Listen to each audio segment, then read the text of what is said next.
Good morning, everyone. You are listening to 91.7 The Edge, WSUW Whitewater, and you are now listening to the Farms Radio Show, brought to you by the Wisconsin Farms Oral History Project. My name is Ken, and to do a little bit of recapping before our show today, I want to apologize to our audience members. I know we haven't been on the air the past few weeks. There's 2 weeks where we're having just trouble getting access to the radio station. That was resolved. And right after that, I ended up getting sick with a sinus infection, so I couldn't come on that Sunday. But we are back to normal here. We did have some other recordings that we're going to be trying to get brought on the air later, pre-recorded recordings with Sage, where we talked about tar sands, plastics, and veganism for 3 weeks. So I'll let you guys know in the future when those will be broadcasting. But in the meantime, I have a wonderful new guest today. And his name is Professor Gregory Jeffers. He is a professor in the Department of Sociology. Gregory, thanks for coming on to the show. Thanks for having me. All right, so we have a lot of interesting conversations today. We're going to deviate more from our normal conversation today. I know we usually talk about farms and agriculture, as the name of the show would imply. With the Wisconsin Farms Oral History Project, we do have a sister project called where we talk about race relations and different things of that sort. So today, Gregory, he has experience in talking about this kind of topics, and specifically a topic that's been on everyone's mind, especially in the past couple of years, is policing and race relations. So we're going to be diving right into that today. I think we're going to have a very useful conversation. We're going to get more understanding about this, and I think it'll be a very educational discussion. So first of all, I would ask you, Greg, how did you get interested in this stuff? Did it start at a young age? Did it start as you got older? Tell me a little bit about that. So I grew up in a northwest suburb of Chicago, Des Plaines, Illinois. And when I grew up, I had friends, it was a majority white kind of community in which I lived. And the schools I attended were mostly whites, but not exclusively. And then especially when I got to junior high, 7th and 8th grade, my friends were Latino. One friend was from South Korea. His parents had recently immigrated. I grew up in my neighborhood playing with a kid who lived a few doors down from me who was black. And then I wound up going to a high school that my parents sent me to that was different than the one I was supposed to go to, where all my friends went. And that was in part because I have an older brother, and he went to the high school I was supposed to go to. And he went in as an athlete and emerged with long hair, wearing a jean jacket and an Iron Maiden patch, smoking Newports. And my parents didn't see that as the path they wanted for me. Not that that would have been the path. But they sent me to a different high school in a neighboring town that was really exclusively white, with the exception of 2 Asian American students and 1 biracial white and black student. And so I kind of had a switch from one world to another world in high school. And this was at a moment when you wind up seeing, kind of crack emerge as a drug, and I was exposed to the nightly news in Chicago. And I was going to high school with, overwhelmingly the population of students that was white, and I would hear people's explanations about what was going on in Chicago, and I always found their explanations were kind of lacking substance and too simplistic, but I really had no knowledge to argue. So eventually, when I wound up going to graduate school in sociology, I needed to declare an area of specialty, and I was always fascinated by race and racial inequality. So I declared broadly race and ethnic relations is my area of specialty in sociology. Well, that's very interesting. It definitely helps understand too. I can't help but feel that even with someone of my own interest, if I'd have been born maybe 2 decades earlier, I could see myself relating to you, certainly. So in regards to Whitewater here, we'll be getting into more of your projects you've done on this soon, but how did you end up here at Whitewater? And tell our audience, or even our students that are listening, what are some of the courses you teach here on this topic? So the story on how I wound up at Whitewater is a two-part story because I actually went here as an undergrad. Okay. So I came up here as an 18-year-old, and I eventually graduated with a degree in social work and a minor in sociology. And then I thought that, once I graduated, I didn't want to be a social worker, but I needed to graduate. I thought about law school. I eventually went to graduate school, and then I applied for assistant professor jobs all over the country, like from New York to Hawaii. Mm-hmm. And I got hired at Whitewater. They were looking for somebody who could teach primarily a class of a retiring professor at the time that he had been teaching, Sociology of Police and Courts. And it just so happens that my dissertation was on policing. And so I came, interviewed, and got hired here. So it was kind of a homecoming in a sense because I spent a number of years here as an undergrad. And since I've been back on campus, I've taught sociology of police and courts. I have taught race and ethnic relations, which is one of the courses we have in our department. And it's also a course that I had been teaching for years while in graduate school working on my dissertation. You get to teach a class, and they pay you a little something for the effort. It's not that much as an associate instructor, which is what my title was as a graduate student, but it helped. And so then I've also taught criminological theory, and I have done African American community from a sociological perspective, as well as a capstone seminar. And this is kind of a class that rotates throughout our department, and most of our majors in sociology, criminology, wind up doing internships, and we have a requirement you need to do either an internship or a capstone seminar. And the capstone seminar was designed as a way to kind of place a capstone over everything students have learned, but it's really getting students involved in a research project. So the one that I run, this is my second time doing it, I have 16 students in the class, and we're doing an ethnographic study of doing observations in public areas on campus, as well as in-depth interviews with students who volunteer to participate. And our topic is diversity and inclusion on UW-Whitewater campus. Oh, that's very interesting. It does sound very reminiscent of our own project too, the Race Relations Project. So It sounds like a very engaging way to talk with different students on campus on this. I think that's very useful for discussion. So now that we know more about you, our primary topic today, once again, is policing and race relations. So you've done some projects in your past on this. Can you tell me about one of those or a couple of those projects to help you educate you and give you more data and research into this topic? Sure. So it was in graduate school after declaring my area of specialty being race and ethnic relations. You have to take what we call the qualifying exam in my department to officially become a PhD candidate.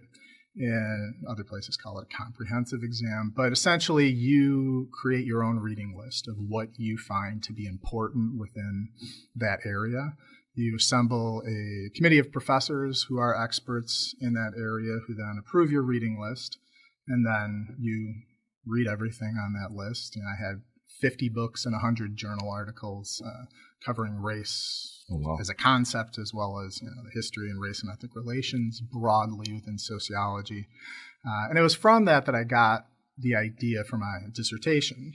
And at that time, this kind of term mass incarceration was just kind of becoming popularized within academia, and now it has really kind of become popularized, a household word. But people were studying racial disparities in incarceration, and that's the end point of the criminal justice process. I decided that I wanted to study the entry point of the criminal justice process. So I was interested in racial inequality and contemporary racial inequality and what, how the criminal justice system relates to those inequalities. And so I am an ethnographer, and ethnography as a social scientific method is when you actually go out and watch people live their lives and do what they do. There are wonderful social scientists and great research where people study the social world from the confines of their office or home using existing data sets and running statistical analyses, or there are other types of research where you use archival data to engage in historical sociology. But my method of choice is to go out and look at what people do. And that includes observations, and then in-depth interviews is also a component of it. So my project that I wound up designing and completing was to somehow study policing. That was my goal. And I went to school for my PhD at Indiana University, and I found a large Midwestern city to study. But I didn't study the whole city. I had to make it manageable. So I wound up finding a community. It was majority Black. It was poor and also high crime.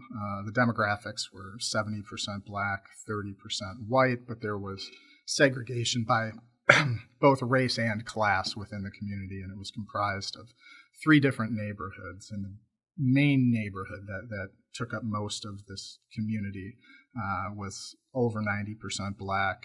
It had a 21 block area that had a 50% home vacancy rate, where half the homes were either abandoned or just vacant.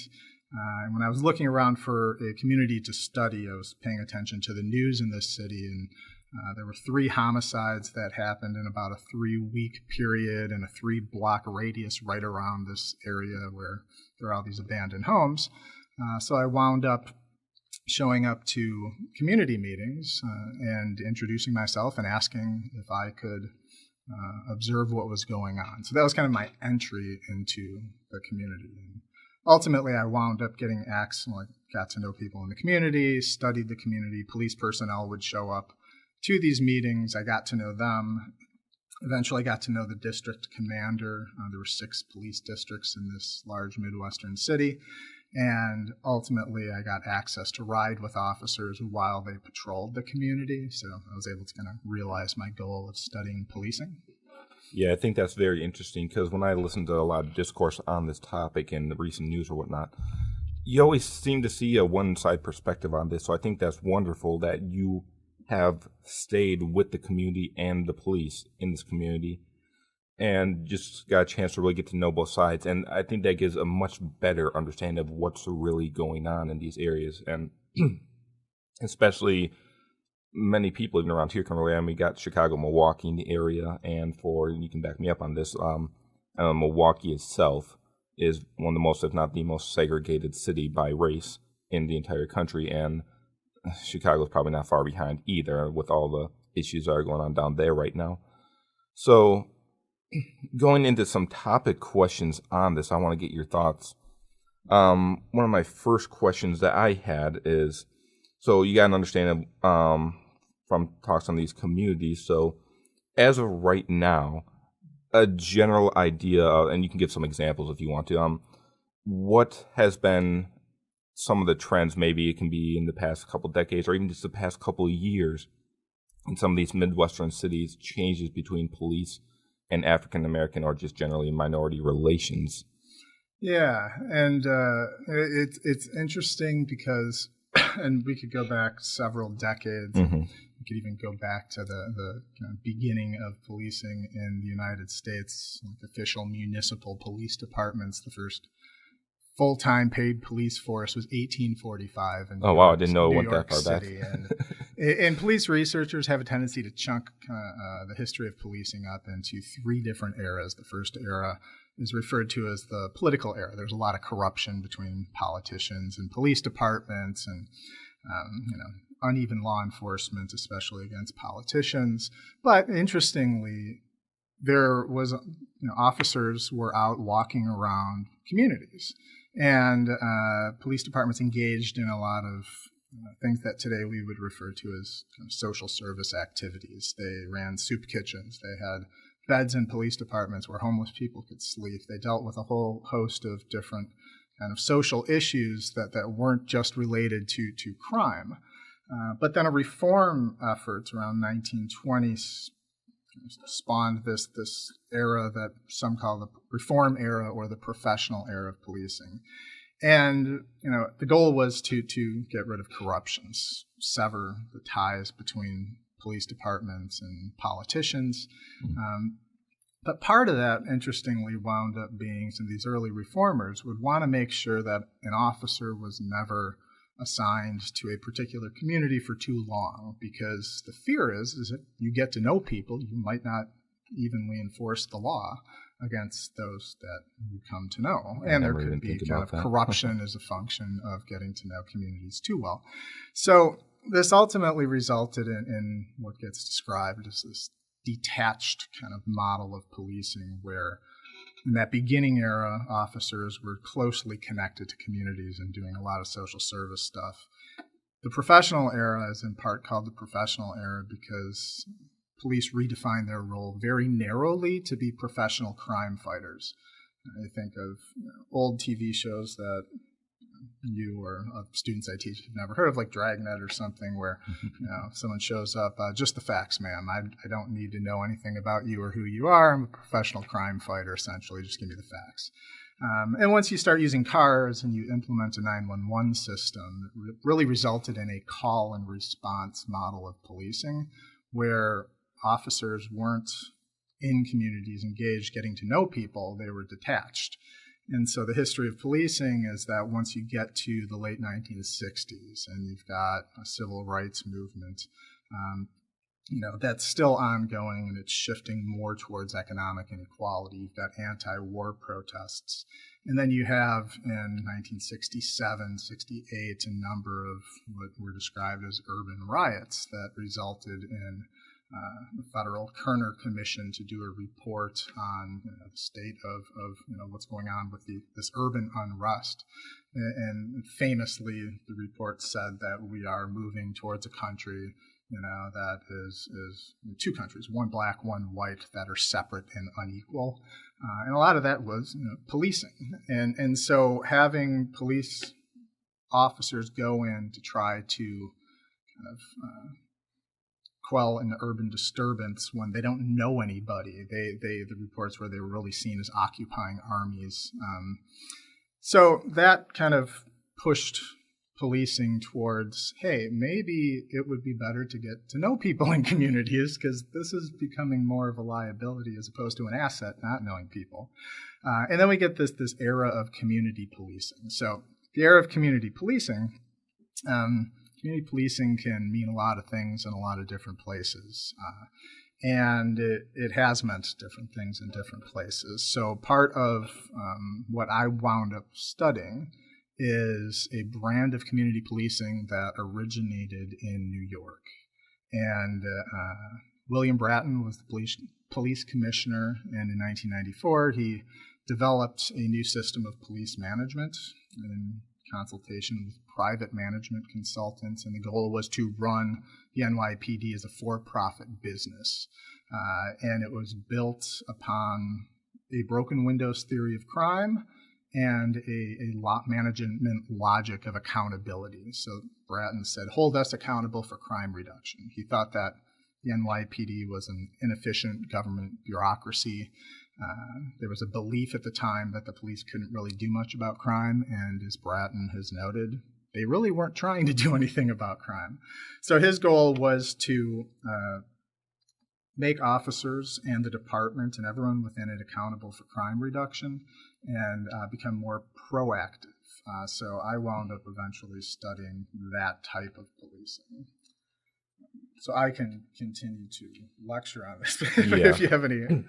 I think it's very interesting. A lot of that about the history of policing, I had no idea. And I think that many people can agree, if I'm understanding you correctly, that right now seems to be a problem where the policing can be so impersonal in areas, especially when maybe the culture of the police officers and the community that they're in is just so divergent from one another that you need to create that more of that connection between communities too. Like some of the positive examples too I've seen, it's just like having like barbecues or something like that with the officers and the community, that really gets rid of a lot of tensions that might not even exist until events like these start happening and it starts getting more personalized. So I guess more on that too. You can say what you're going to say in addition, but one of the things I'd like to know too is, I mean, where do some of these police officers originate and how do they get trained into handling specific communities? Because you can tell me if you think I'm wrong in this. Like the way I see it too is with a lot of these communities, beyond just race, there's a big cultural difference between the incoming police officers and the community that exists.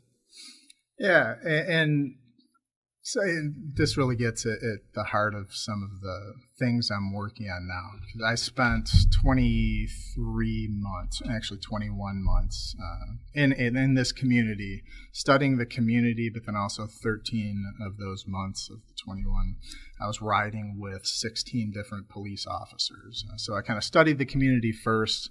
I did interviews with 23 residents in the community. I attended countless community meetings, neighborhood association meetings where police personnel would come and talk about crime. And that was a component of community policing, police departments engaging communities.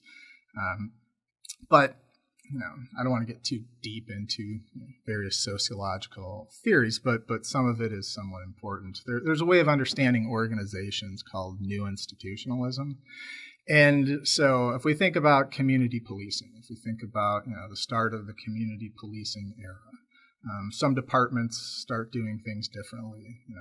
Not knowing communities is becoming a problem. Let's try to get to know communities.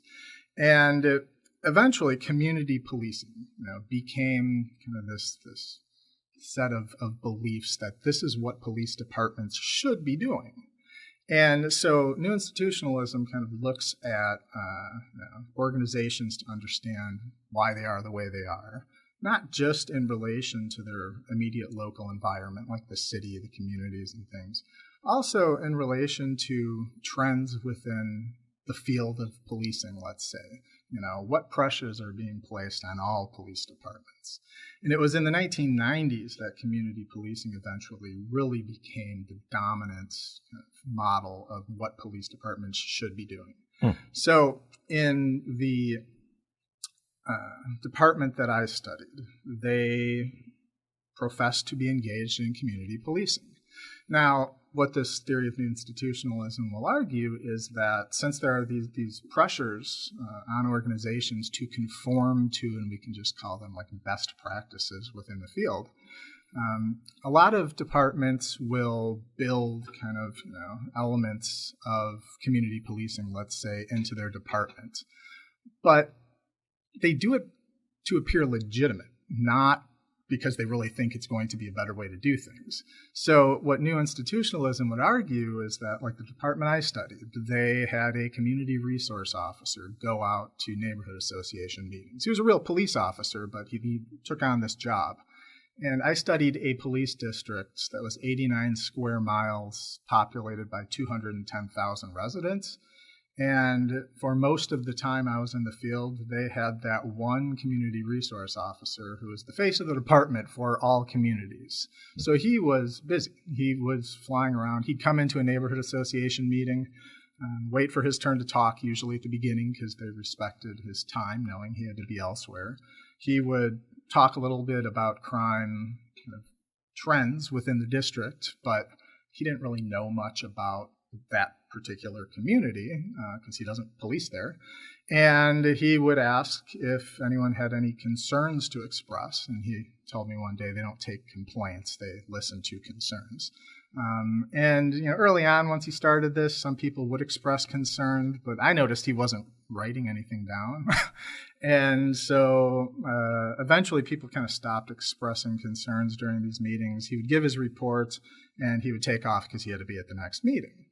The district commander held a monthly meeting that all residents in the community were invited to attend. It was another element of community policing. But it was held at 3 o'clock on a Thursday afternoon once a month. So the only people who were able to attend were pretty much a core of 15 retired people. Now, you could see that, yes, they're community policing, but as the theory of new institutionalism would suggest, maybe that's just to appear legitimate, and that really community policing was largely, as the theory would say, myth and ceremony. You're just, putting on a show to make it seem like you're doing something. So what I wound up finding is that the officers with whom I eventually rode with had no idea about anything that was going on in the community. So in that respect, community policing wasn't real, because if there actually was a flow of information going from these meetings through the community resource officer or from the district commander to patrol officers, that would be one thing, but there really wasn't. These officers just kind of policed the community. Now, get into how they police the community, back to your question of where do these officers come from, who are they, and what is this like? And that's where I noticed early on, once I started riding, a distinct difference between the way rookies and veterans police. You are a rookie in this department until you get your 5-year pin. You've been on the department for 5 years, and then you become a veteran. And rookies are very proactive. You get in a car with a rookie at the beginning of a shift, you leave roll call. They're immediately running plates, pulling over cars, making traffic stops, hopping onto, they called them radio runs. They just called them runs, like 911 calls. So they're doing that proactive kind of individual initiative, pulling over cars until a run pops up, like within their beat, or they're backing somebody else up. Whereas the beginning of a shift, veteran officers, we would go to a local gas station and we would start the shift for maybe like the first hour and a half, sometimes 2 hours, sitting at tables, enjoying free fountain beverages, talking about everything under the sun but policing. And so I wound up getting numbers, like arrest numbers from the crime analysis unit in the city, and veteran officers were getting 17, 19, 20 arrests or so per year policing in a high crime community, whereas there's a range within rookie officers, but one officer in particular got 70 arrests in 2009, 148 arrests in 2010, and then 248 arrests in 2011.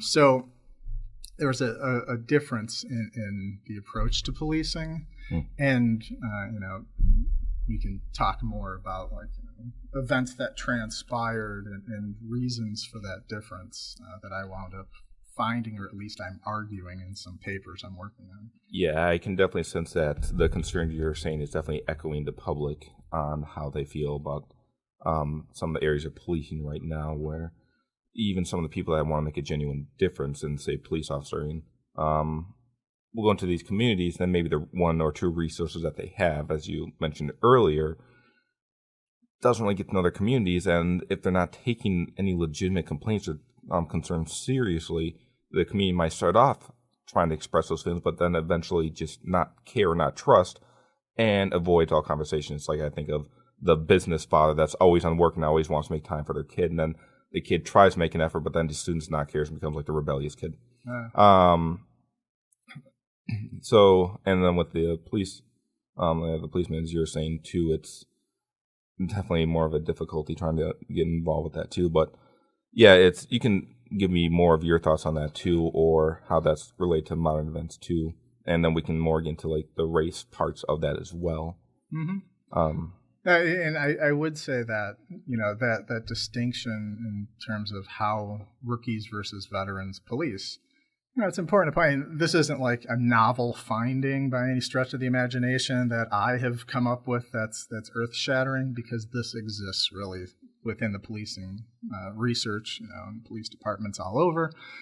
Is that as time on the department or on the job wears on, people become less proactive. They enforce the law, less, but those veterans that I studied who would get 19, 20 arrests in a year were once very proactive rookies. So I think there's something really interesting going on here. But I observed policing in a particular context. So I'm not about to try to generalize my research to all police departments. Of course. But I do think that it speaks to important kind of fundamental issues in the field of policing, especially with regard to race relations.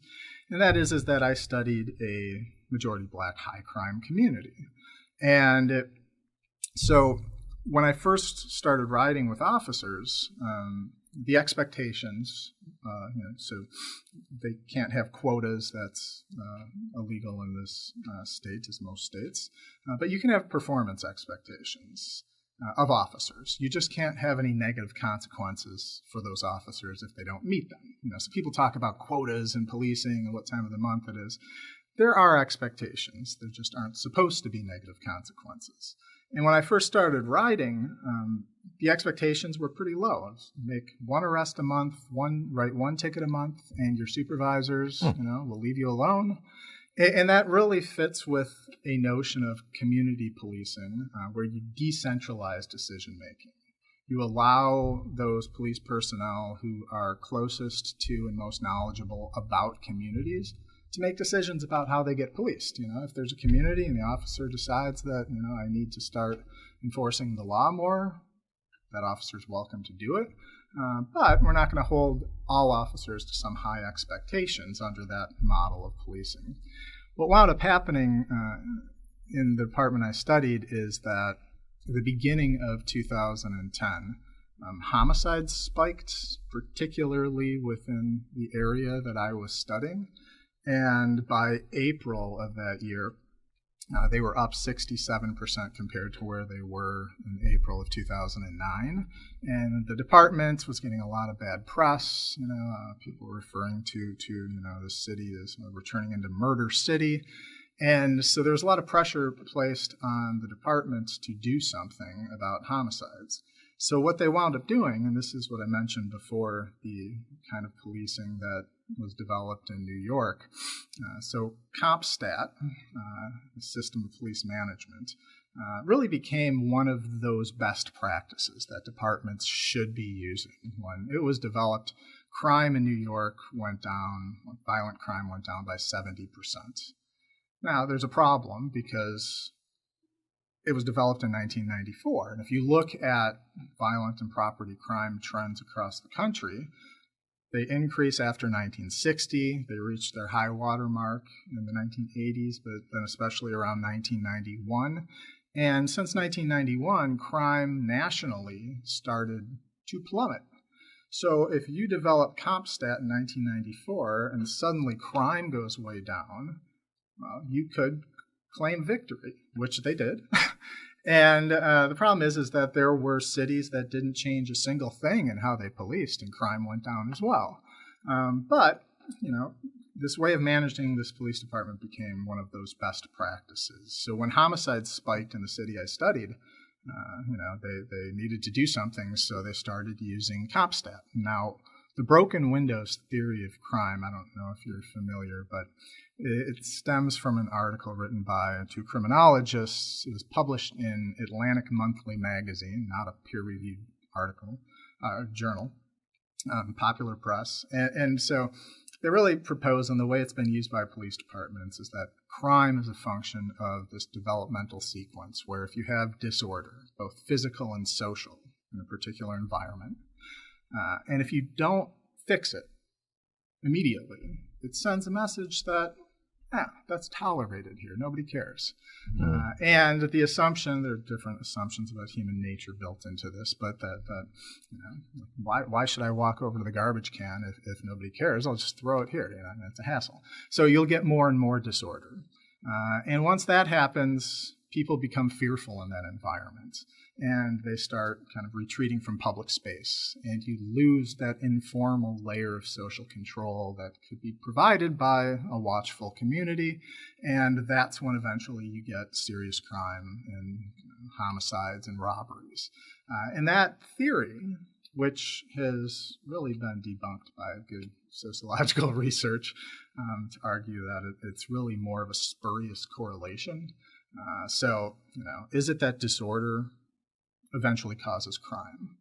It would be similar to saying that, ice cream sales cause crime, because we wind up seeing that ice cream sales go up and crime goes up. But that's not a causal relationship. Both are caused by some other factors, like the heat in summer. We sell more ice cream and we have more crime. More people are out on the street. So we've got research to say that it's poverty and unemployment and some other factors actually cause disorder and cause crime, and that's not a causal relationship. That aside, that theory of broken windows really has driven policing in the community policing era. And in New York, if you're the police commissioner, William Bratton, and you're going to run your department like a for-profit business and make everyone accountable for crime reduction. So he would hold these famous meetings, and people from all over the world, from China and France, would come over and observe what is the NYP doing that is so successful, and try to learn from William Bratton and this CompStat model. So he would hold meetings where precinct commanders would have to go in and they would be looking at their crime numbers. And they would have to, if they went up, explain what they're doing about it. And if you couldn't do anything about it, they'd find someone else who would. So it was really holding people's feet to the fire. The model itself, computer statistics, they're going to use accurate and timely intelligence. They're going to respond rapidly where crime is taking place using effective tactics, and then relentlessly follow up. So within the departments, precinct commanders are held accountable for crime in their precincts. And that trickles down. You get shift supervisors, sergeants, and lieutenants are responsible for crime in the shifts they supervise. Now, if you're a patrol officer and your department's theory of crime is the broken windows theory, and they're going to hold you accountable for crime reduction, the story became, and the policies became, give us numbers. Get out there and enforce crime. Send a message that disorder is not tolerated, even minor crimes. And this resulted in what's been referred to as quality of life policing in New York. And the department I studied moved from, once homicide spiked, having expectations of one arrest, one ticket a month of officers, to suddenly they announced they were going to be having monthly performance evaluations of all officers, and that the bottom 10% within each shift would be identified of those who had the lowest numbers of stops and citations and arrests, and then they would be talked to by supervisors. So the message was, get your numbers up. And so it created this kind of interesting dynamic where within this department you've got veterans whose numbers were very, very low. You've got rookies whose numbers are very, very high. So it really upended the status order, where experienced veterans who had a certain degree of prestige, just as a function of being on for 10, 15 years, they were now the problem. And the prized officers, when you assess officers on the basis of stats, were the rookies, especially that one guy who had 148 and 248 arrests. And it raises interesting questions about what is good policing. And then it also raises interesting questions about, why do veterans slow down, at least the ones that I rode with, and what did they do once suddenly they were told that what they're doing is not good policing, get your numbers up. Yeah, it certainly brings a lot of questions of mine with me, too. Like you said, I had no idea about that difference between rookie and veteran officers, and that even existed. I had no idea. And I see a lot of discussion on, I'll see some sloppy arguments, too, about the correlation and causality of some of these issues that are going on, and especially with the broken glass theory, which is an interesting way of viewing it, too. But it really brings in the question of what role should the police officers have in their communities, and what should they be accountable for? And it's trying to find, it was like I wouldn't know the answers either of the in between of too much and too little that they're doing, and what's only in correlation to them, and what can they directly cause and help prevent. So we're getting closer to about 20 minutes left, so I want to transition more, since we have a good understanding of that now, and the roles that police officers are playing. I'd like to transition more into the race aspects of this conversation. So let's just use Milwaukee and Chicago, or some of the other Midwest cities you studied in. what are some of the differences you're seeing between, say, whites, blacks, other minority groups, between the way police officers interact with them? And is it more to do with their race, or is it other factors too, such as their location and income level or social class? For example, would someone that's black, that's living in the middle of Milwaukee at a poverty level, be treated by the same officer if you could do a test, like a test on that, as someone that's black, maybe suburban in Madison, that's middle class, or reverse the situation with someone that's white too? What are those kind of interactions looking like? So we have research in sociology and criminology that looks at policing by both place and race. And these are quantitative studies. So the finding is that whether you're white or black, you're more likely to kind of be queried, was one of the measures they had of them running your place to check you out. If you are in an area that does not kind of fit your race. So if a white person drives into a majority black neighborhood, the police are more likely to run that person, because you're out of place. If you're black, and you're in a majority white neighborhood, and the farther you get away from traditional kind of black communities, you're more likely to be queried by officers. And so, race and place, certainly matter. And when it comes to actual treatments, so my study in this large Midwestern city was a majority black community. And certainly when you get to a late shift, just overwhelmingly the people who are out either driving or on the street walking were black. So officers really treated this as a majority black community. And so in that context, when I first got in police cars, my background was in graduate school of race and ethnic relations. And honestly, given the research I looked at with policing and race and all other research about race not related to policing, I thought this was going to be just a piece of cake. I'm going to get in police cars, I'll go out, I'll easily document racial profiling and discrimination, and it'll be fast and easy. And honestly, I'm writing, and I've read all these books and all these articles, and I could not for the life of me figure out any patterns about what race had to do with anything that was going on at that level. And Chief Flynn in Milwaukee has made a similar statement on a radio show. He said, at the neighborhood level, race doesn't really matter. And it does and it doesn't. It depends on the context. So a standard line, so an officer, one example, a biracial white and black officer makes a traffic stop during a late shift, and because the car just barely slowed down at a stop sign, pulls the car over. It's being driven by a 20-year-old black woman. And the officer goes up and asks if she's got her license and registration, and gets it. We go back to the car. He runs her. She's driving with a suspended learner's permit. She didn't have a license. And then the officer tells me, I'm going to search the car because I smelled weed in the car, and she's got a bag of Popeye's fried chicken on the front seat. So another officer comes, backs her up, and he goes and asks her to step out of the car, and she was saying, I don't know what I did. I didn't do anything. He's like, well, ma'am, I smell marijuana in your car, and I'm going to search it. And a measure of a tactic of officer safety is that if you're going to search a car, put the person in handcuffs, because as they say, they come off as easy as they go on. It's just for your safety. So he explains to her that. Her hands go behind her back. She gets placed in cuffs.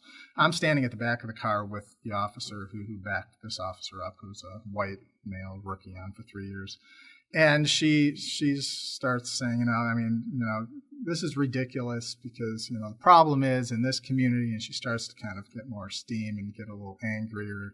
And she's speaking loudly and clearly now. She's like, in this community, if you want to get something to eat, you're going to get pulled over because y'all swarm around here doing nothing but pulling over black people. And she was absolutely correct. Because even before CompStat and get your numbers up, the way officers were instructed to police high crime communities is that you make traffic stops. Because officers police, it's not like New York, they're policing in cars. And you don't get a robbery in progress. You don't get, a burglary in progress. Those are rare. Mm-hmm. You get people with warrants or in possession of contraband, illegal guns and drugs during traffic stops. So she was right. Like, that really was how, especially rookies policed. Veterans stopped policing that way. Really, they would drive around and rarely pull people over, which would account in part for why they got so few arrests. But, after the officer wound up, we get back in his car, he didn't find any marijuana except for some seeds and stems, which he just left alone. And she gets back in her car, and he's like, had she not started running her mouth, I would have let her go with just a warning, but now I'm going to give her everything she's got coming to her, because she voiced her disapproval. Mm-hmm. And she also didn't treat that officer as an individual. She included him really in the collective. You all officers are this way, which is like stereotyping. Mm. And afterwards, the officer's mind returned to that. And he's like, it just bothers me when people claim that I pulled them over because they're black. I just want to say, look around you. Everybody's black. Who else am I going to pull over? And I would hear that from other officers, and there was a degree of truth in that, where the officers truly thought they were treating black citizens as individuals, mm-hmm. whereas they wouldn't openly admit to racial profiling whites in this majority black community. One officer, one night, he said, I usually look, this was a late shift, I usually look for a white guy who's with a black woman, because my suspicion is that he's here picking up a prostitute. And 15 minutes later, he sees a car, a white guy driving with a black woman in the front seat. He winds up pulling that car over, suspecting that it was a guy picking up a prostitute. Turns out it wasn't. But they will admit to racially profiling whites because whites are out of place. But the problem with this type of policing in high crime communities, the police will say, hey, we police where the crime is. We proactively police traffic stops because that's how you actually catch people. There's an argument by a law professor who died a few years ago, William Stuntz, that you wind up seeing such great disparities in drug arrests, in part because this is how the police. They don't come to my community in Waukesha and proactively police minor traffic violations trying to find people with warrants and drugs. But in majority black communities, that is what policing had been like. Now, just one point. Interesting things are happening in terms of, where's policing going? In Chicago right now, which obviously has had issues with homicides, investigatory stops are down 90% this year. So some departments are changing. I keep track of the department that I studied in the news, and they just, in October of last year, engaged in a major crackdown in a high crime area where they were stopping everything that moves. So right now you're seeing kind of less uniformity in terms of these are the best practices, and maybe more departments trying to figure out, okay, what do we do now? And you see variation.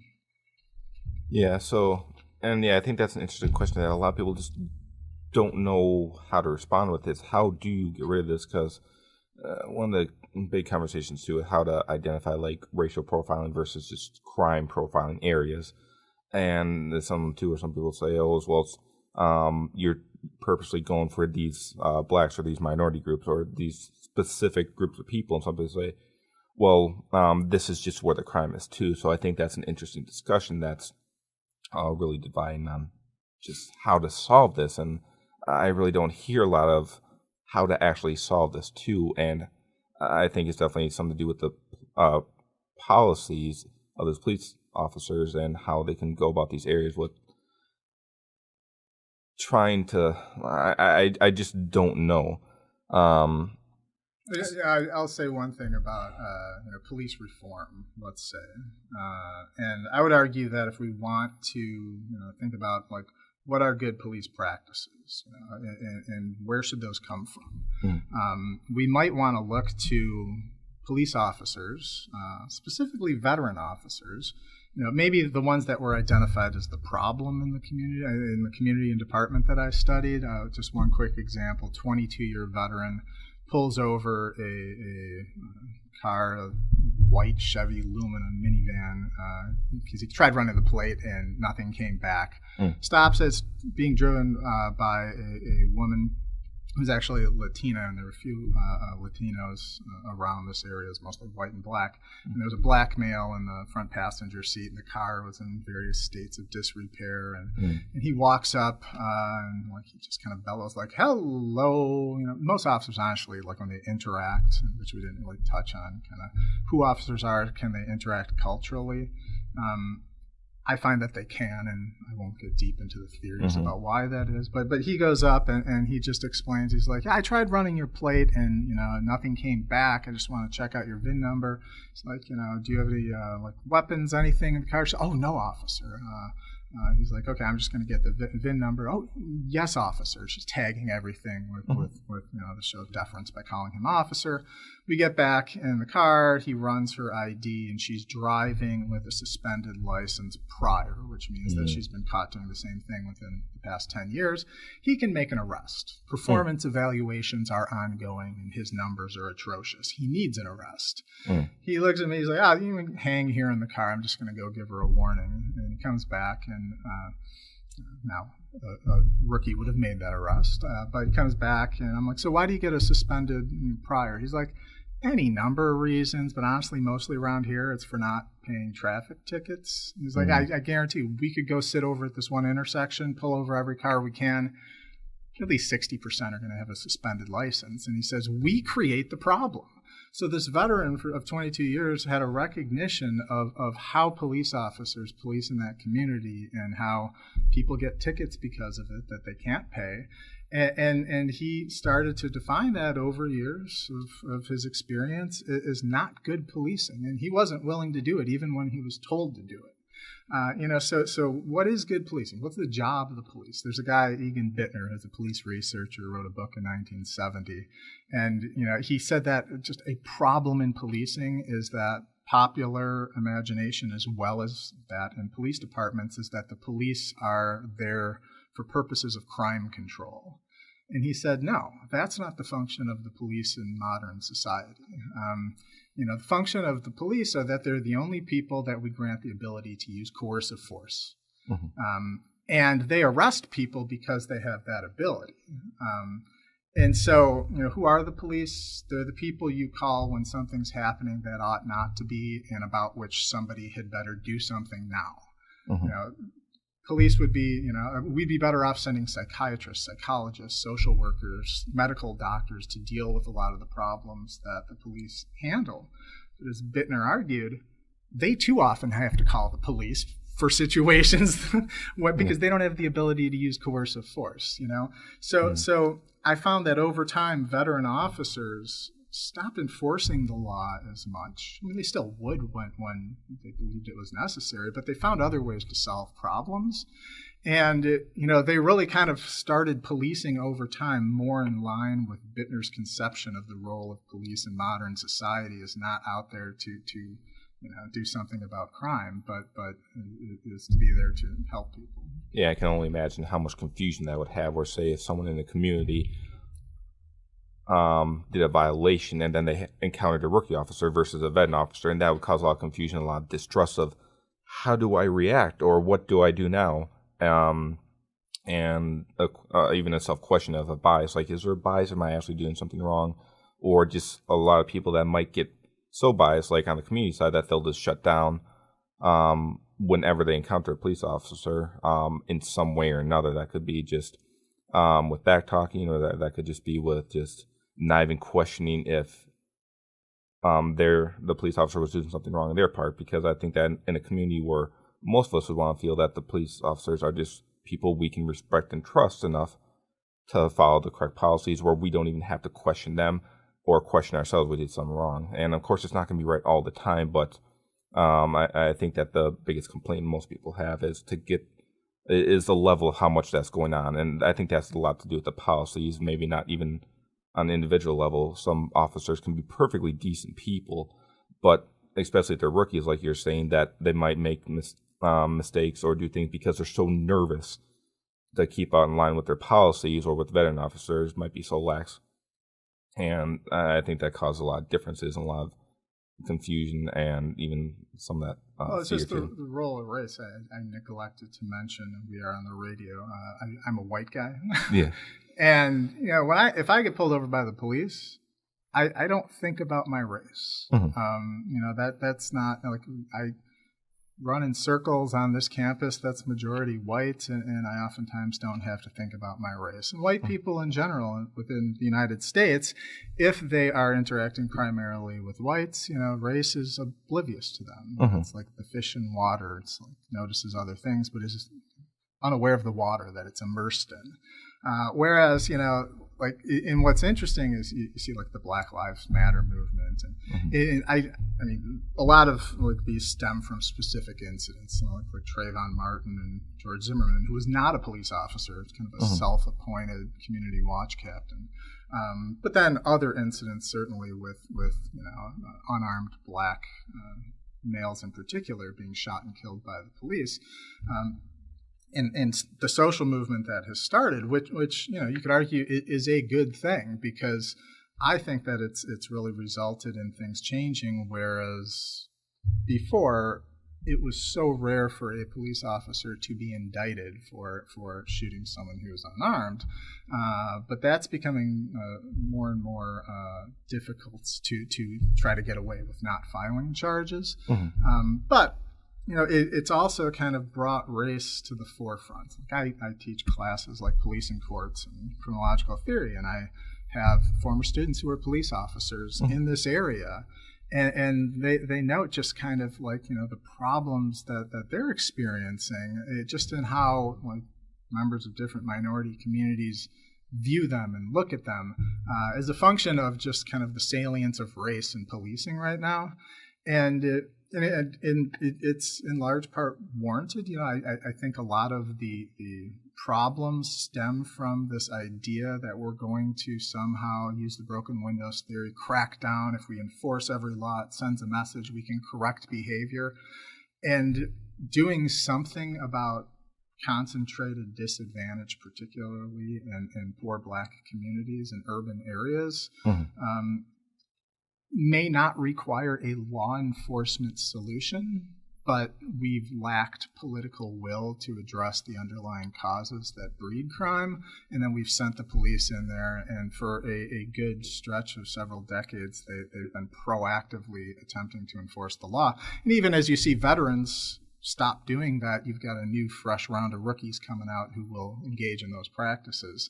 So it'll be interesting to see if things can start to change in terms of how those types of communities are policed, and whether we can do anything about crime politically as opposed to through law enforcement. Yeah, I definitely agree. I know we could have an entirely, like, a whole other discussion on this too. Well, I'm just getting started. I really wish we had more time, because I do feel like myself too, like we're just getting involved with this too. So I think it would be great if we could have more discussion on this in the future. I think that'd be fantastic. And we can talk about more recent events too, as you mentioned, like Black Lives Matter too. And some of these events are so politically dividing. Just at the mention of it gets people really excited or enraged, depending on who you ask.